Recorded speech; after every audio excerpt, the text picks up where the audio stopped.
il y a des voies très différentes entre tout ce qui est religieux en Inde, depuis l'Antiquité, hein, c'est pas du tout un phénomène nouveau, mais il y a une différence entre ce qui est religieux, qui correspond à des enseignements des Puranas, et des épopées, le Mahabharata, la Bhagavad Gita, tout ça. Donc c'est une masse énorme de contes, c'est beaucoup des contes où les héros sont les dieux, etc. Il y a tout un monde religieux qui se déploie depuis l'Antiquité. Et les Indiens, dans leur immense majorité, sont dévots de religion. Mais comme nous en Europe, hein, c'est pas tellement différent. Bon, sauf que les Indiens ont tendance à faire les choses dans les grandes largeurs. Moi, j'adore. Je te marque ça parce que l'enseignement de la révélation, les Védas, ça n'a rien à voir. Là, aujourd'hui, on va parler de quelques éléments, enfin des éléments, de l'élément même essentiel du Veda, c'est-à-dire de Purusha. Eh bien, nous rentrons dans un enseignement qui est védique. Alors, à la suite des Védas, ça a été écrit il y a 3500 ans, les Védas. Les Puranas les plus anciens, c'est la même époque, hein. Mais voilà, c'est pas la même place dans le monde.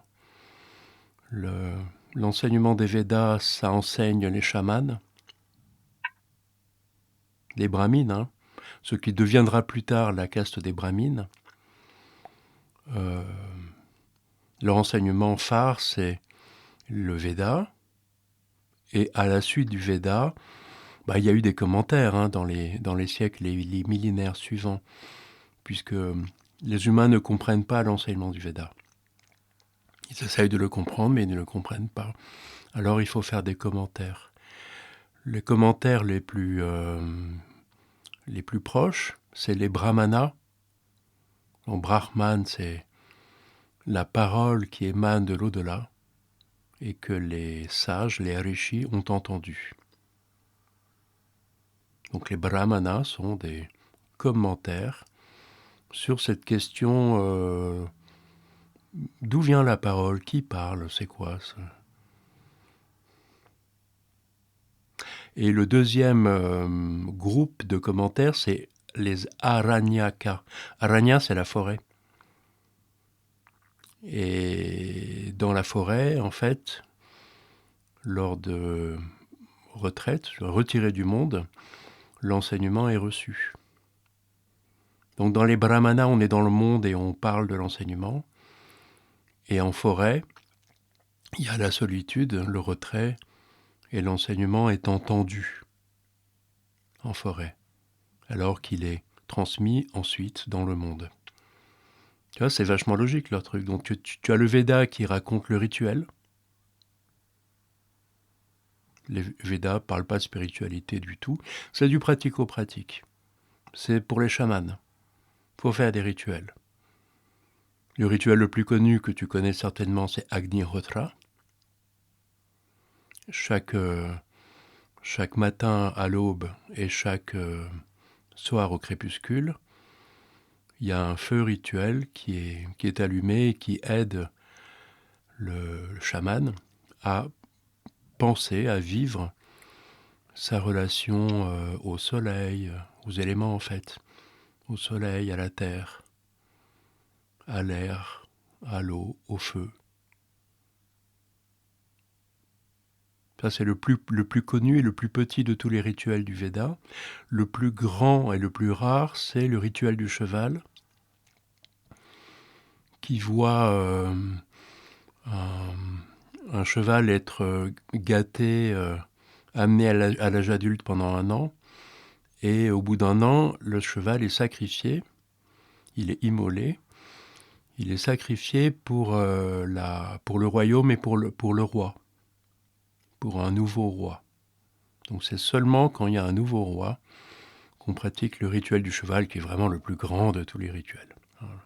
Pour te donner une idée de... Tu vois, on n'est pas dans la spiritualité, ça, pas du tout, du tout, du tout le sujet, quoi. On est dans... Oh là là, mais comment est-ce qu'on pourrait faire pour que les rituels fonctionnent bien? Parce qu'évidemment, les rituels fonctionnent mal. On fait le rituel du cheval, le roi est sacré roi comme ça, par ce rituel. Et puis forcément, il y a des guerres, ça va pas, il gouverne mal, il tombe malade, il meurt.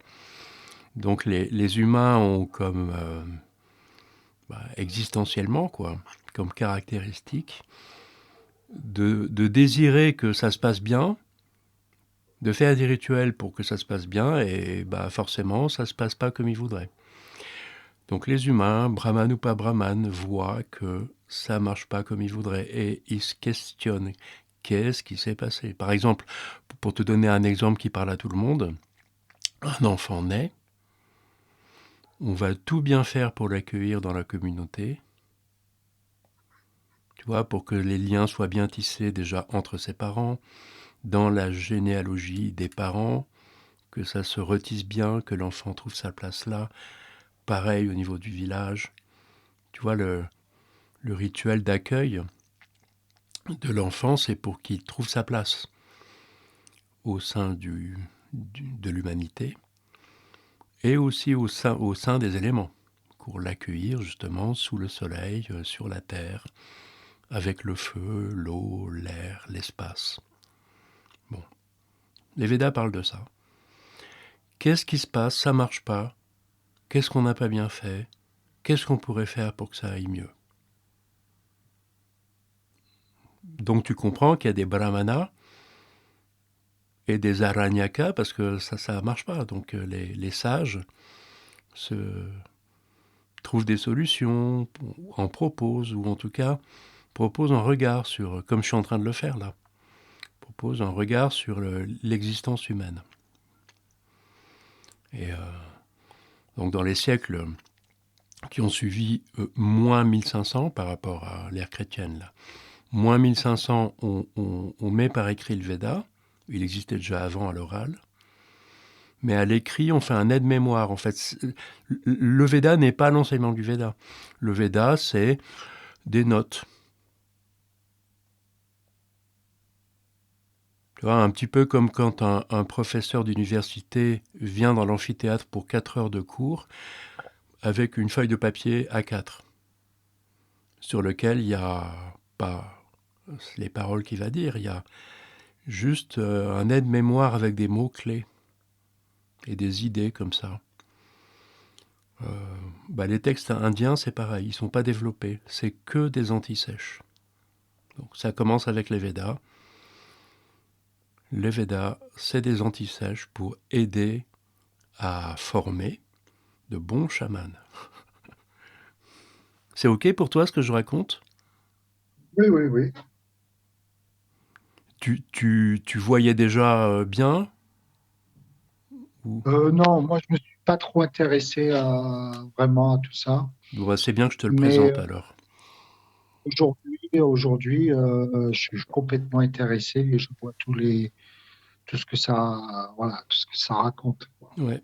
Donc je te fais le décor, tu vois, je te fais une introduction pour que tu vois le décor de là où on va aller regarder des petites choses après. On, on va, je te présente tout ça parce que nous allons parler de l'homme, Purusha, l'homme. Alors l'homme, dans les Védas, c'est pas tout à fait l'homme en français.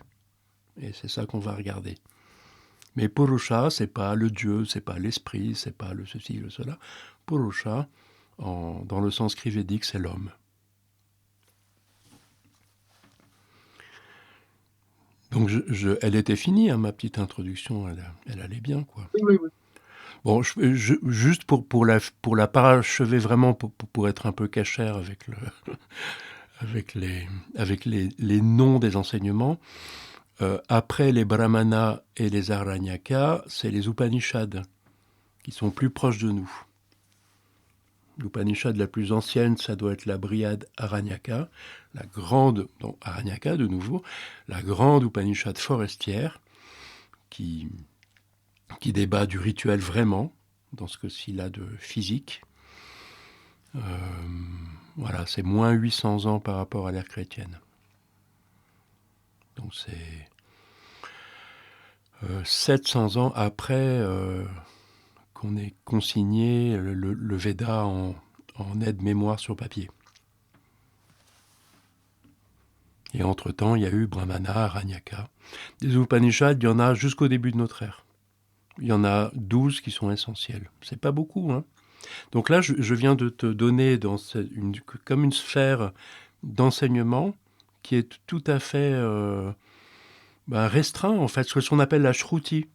La shruti, c'est juste les Védas, les Brahmanas, les Aranyakas et les Upanishads. Plus tard, vers le début de notre ère, ils vont faire justement le Yoga Sutra, le Samkhya-Karika, les Brahma Sutras aussi. Ils vont faire 6 darshanas. 6 darshan, ça veut dire point de vue, en fait, en sanskrit. Un darshan, c'est quand on regarde quelque chose. Donc les 6 darshan, dont le plus connu est le Yoga Sutra, c'est un hyper aide-mémoire. Tu vois, on ne change pas de truc. C'est qu'au début de notre ère, ils disent, bon, ça commence à faire beaucoup d'Upanishads, là, ça commence à être compliqué. Et puis les Upanishads parlent de un peu tout. Alors on va segmenter et faire des plans. Donc il y a le plan, l'être humain est complètement perché, ce serait bien qu'il atterrisse. Ce plan-là, qui est un thème récurrent du Veda et de ses commentaires, ça s'appelle Yoga Sutra. Le fil de yoga, de se joindre. Le fil de se joindre à ce qui est cosmique. Tu vois, au lieu que les humains soient perchés dans des histoires d'humains dans lesquelles ils se perdent, il y a une façon de ce qu'on appelle yoga, de se joindre à Dharma. Dharma étant ce qui porte de l'intérieur les choses, les planètes, le soleil et les êtres. Ils sont portés de l'intérieur, en fait, par des mémoires, par des vibrations. Voilà, il y a une espèce de règle physico-cosmique, comme ça, qui porte les êtres et les choses de dedans. C'est ça qu'on appelle Dharma. Donc nous, comme humains désirant connaître, yoga à Dharma.